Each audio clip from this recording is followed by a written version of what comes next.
Hello everyone, সবাই কেমন আছেন? আশা করি নিশ্চয়ই ভালোই আছেন। দেখুন আজকে একটু চটজলদি সবজি রান্না হবে, কিছু তরকারি করব।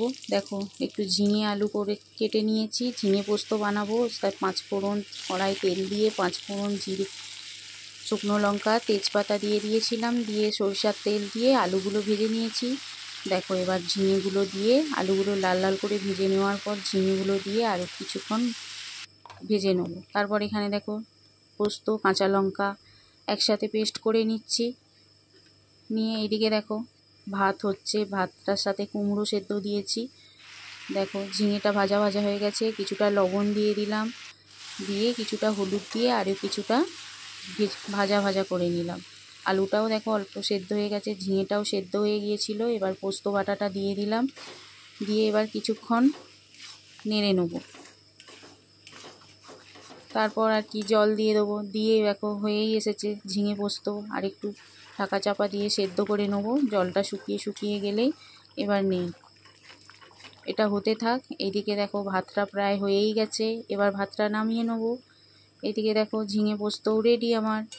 এদিকে দেখো এবার দেখো এখানে সয়াবিন ভাপিয়ে রেখেছিলাম, আলু কেটে নিয়েছি, এখানে গোটা জিরে, গোটা ধনে, এলাচ, দারুচিনি, লবঙ্গ একসাথে রেখেছি। তারপরে এখানে পেস্ট করে নেবো, টমেটো, আদা আর এই গোটা মশলাগুলো পেস্ট করে নেবো। দেখো ঝিঙে পোস্তটা রেডি আমার, ঢেলে নিয়েছি।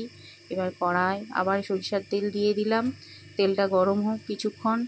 তারপর শুকনো লঙ্কা, তেজপাতা দিয়ে দিলাম, দিয়ে এবার আলুটা ভেজে নেবো। সয়াবিন রান্না করব, ওর আলুটা ভেজে নেবো লাল লাল করে। এবার আলুটা ঢেলে দিলাম কড়াই, দিয়ে ভাজা হোক কিছুক্ষণ। এবার এইদিকে মশলাটা পেস্ট করে নেব। এখানে গোটা আদা, টমেটো, গোটা ধনে, গোটা জিরে, লবঙ্গ, দারুচিনি, গোলমরিচ, এলাচ আর দিয়ে একটু জল দিয়ে ভালো করে পেস্ট বানিয়ে নেব। এখানে দেখো পেস্টটা বানিয়ে নেবো। এখানে দেখো এইদিকে পেস্টটা হতে থাক, এইদিকে লাল লাল করে দেখো আলুটা ভাজা হয়ে গেছে। লবণ দিয়ে দিলাম কিছুটা, এর সাথে এবার একটু হলুদ গুঁড়ো দিয়ে দেবো, দিয়ে দেখো ভেজে নেবো। দিয়ে এবার ভাজা ভাজা হয়ে গেলে সয়াবিনটা দিয়ে দিলাম। দেখো এবার সয়াবিনটা হালকা করে ভাজা ভাজা হতে থাক। এখানে পেস্টটা আমার রেডি। এবার পেস্টটাও দিয়ে দিলাম, দিয়ে আরও কিছুক্ষণ কষিয়ে নেবো ভালোভাবে। মশলাটা কষিয়ে নিলে ওর আঁচটে কাঁচা গন্ধটা চলে যাবে। তারপর একটু হলুদ গুঁড়ো, অল্প করে লঙ্কার গুঁড়ো দিয়ে আরও কিছুক্ষণ কষিয়ে নেবো। এদিকে দেখো ডাল সেদ্ধ বসিয়ে দিয়েছি, ডাল রান্না হবে, মুগ ডাল।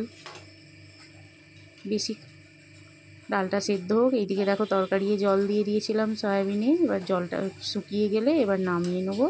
এবার দেখো ডালটা সেদ্ধ হয়েই এসেছে প্রায়, নুন হলুদ দিয়ে দিয়েছিলাম। এদিকে দেখো রেডি আমার, এর সাথে ধনেপাতা ছড়িয়ে দিয়েছিলাম। দেখো ডালও রেডি, তরকারিটাও নামিয়ে নিলাম।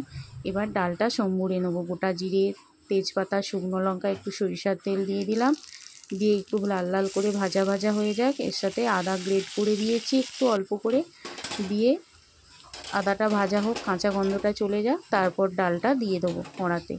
দেখো ডালটা দিয়ে দিলাম, আমার রেডি রান্না, প্রায় হয়েই গেছে। এবার একটু অল্প করে চিনি দিয়ে দেবো, ডালটা হয়েই এবার ডালটা অল্প করে চিনি দিয়ে নামিয়ে নেবো। দিয়ে মুগ ডালে একটু চিনি না দিলে তো হয়ই না। দেখো আমার রেডি রান্না।